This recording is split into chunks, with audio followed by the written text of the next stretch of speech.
today what you have in front of you is the salmon cakes. This is what we're going to be making today. So let's get started. Okay, so here we have the ingredients. We have the rich crackers, honey wheat. We have 2 eggs. We have the pink salmon. We have the McCormick garlic, roasted garlic seasoning. They have the Mrs. Dust, the lemon pepper. Of course, we have the cotton board. And over here we have the pot with the vegetable oil. So these are the ingredients we're going to do in order to get started on the salmon cakes. Okay, so now we have the salmon. And now we have the different type of seasoning. We'll start with that first. This is the McCormick one, the roasted garlic and herb. Just pour on a generous amount. That's going to give it a nice flavor. Another one we use is the Mrs. Dust, the lemon pepper one. Remember, this is already salty because it's actually salmon. So you already have a already salty taste to it. So you want to get that going and have a different flavor. That's where the lemon part come in, the herbs and the garlic and stuff. Give a different vibe, so don't be too salty. Then you also want to have your eggs. This is a 2 eggs, large, and just put that in. What makes this different from the actual salmon balls? The salmon balls has a lot more ingredients. This one has less ingredients. It's not going to take much time to do in there. This is the rich crackers, the honey wheat ones. And then I have about 5 crackers. So you just crush them up. I actually had this one day when I realized I didn't have everything to make the salmon balls. And had to improvise. Because now all the time you have all the ingredients you need. Sometimes you just gotta walk with what you got. And keep it moving. Once you have everything in there like that. Then this is the fun part. This is the part when you gotta mix it up.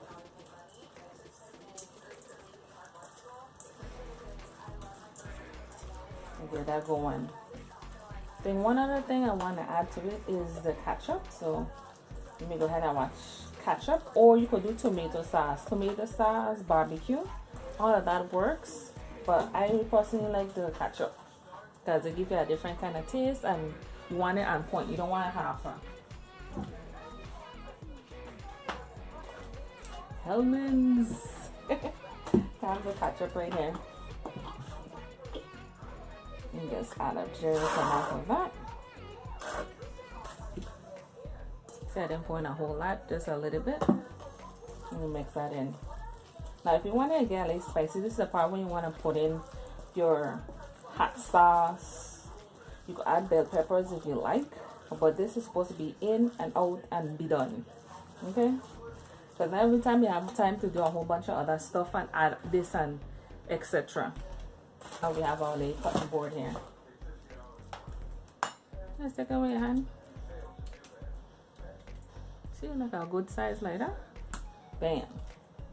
Kind of like if you patted it, like you just want to do a certain amount, you don't have to literally measure it at this point. Because I already have this right consistency. You don't want to use a lot of the honey wheat crackers because you don't want it to be too tough. You still want to have a nice salmon like flavor to it, water being salty. Very simple. You have these simple ingredients and then boom, you're done. So at this point I have, let's see, 8 salmon cakes. So I'm going to pause this and then of course we have the vegetable oil. I'm going to pour that in.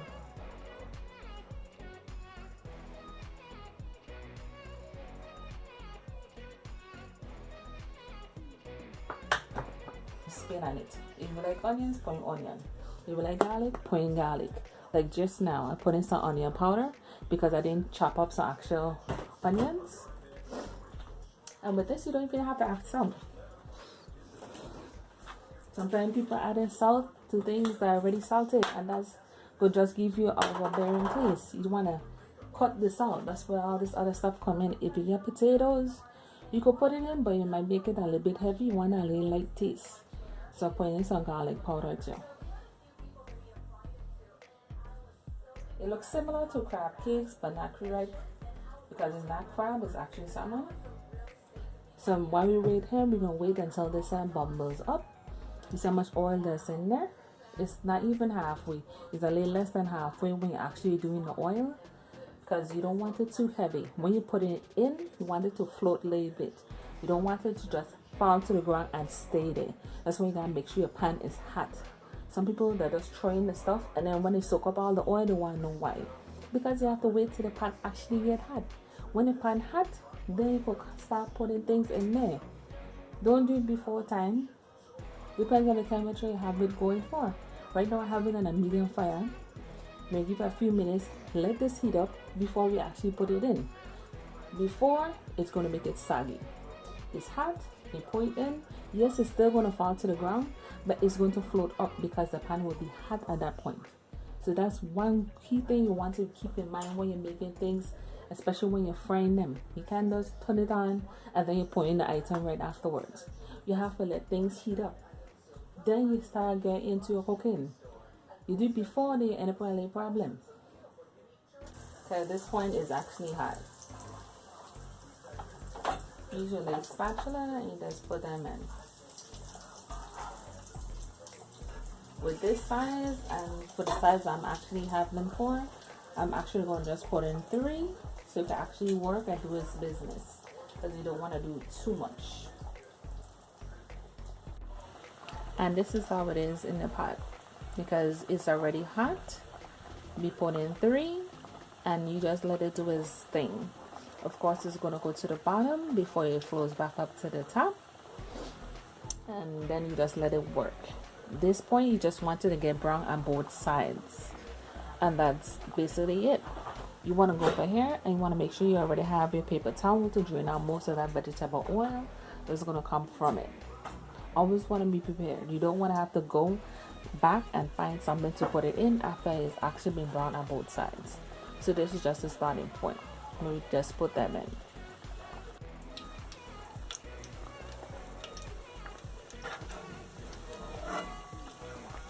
How nicely that is. And there's no flipping back and forth with those.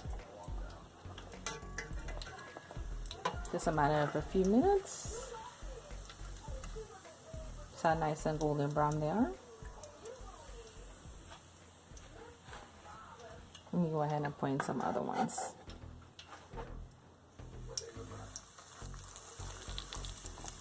Because of the size, just based on how much the amount we're going to put in, because you want to have them room to breathe. Look at that color, really nice.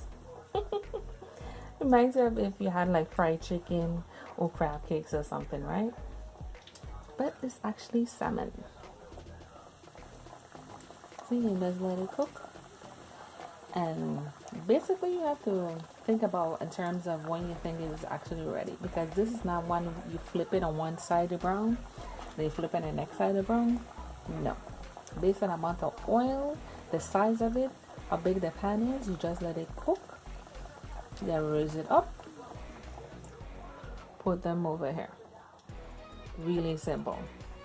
Now the trick is to get them up before they get too dark. You don't want them too dark, because at that point that means you done burn it. Okay, and we ain't trying to do no burnt anything. You just want to give it a few minutes.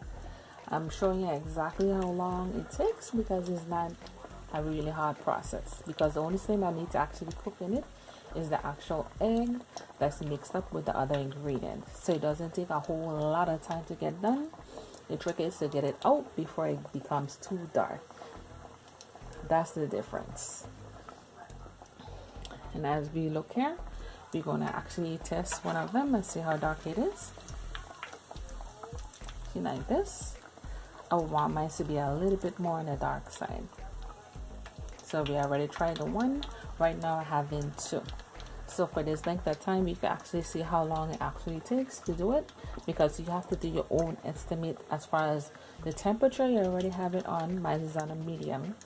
And how long do you think it would take to actually do? Because it could take anywhere from 30 seconds to a minute and a half, depending on how hot your stove is actually on and how big you have them and what type of pan you use. All those things you have to take in consideration when you're making these salmon cakes. It's not the same when you're making salmon balls. I have to turn them all around. So now this is a better look. Oop, fell right off the spatula. See this? And of course, this is the finishing product. This is the salmon cakes from beginning to end. Till next time, this is Miss Sitaram from Sparkling Memories. Bye bye.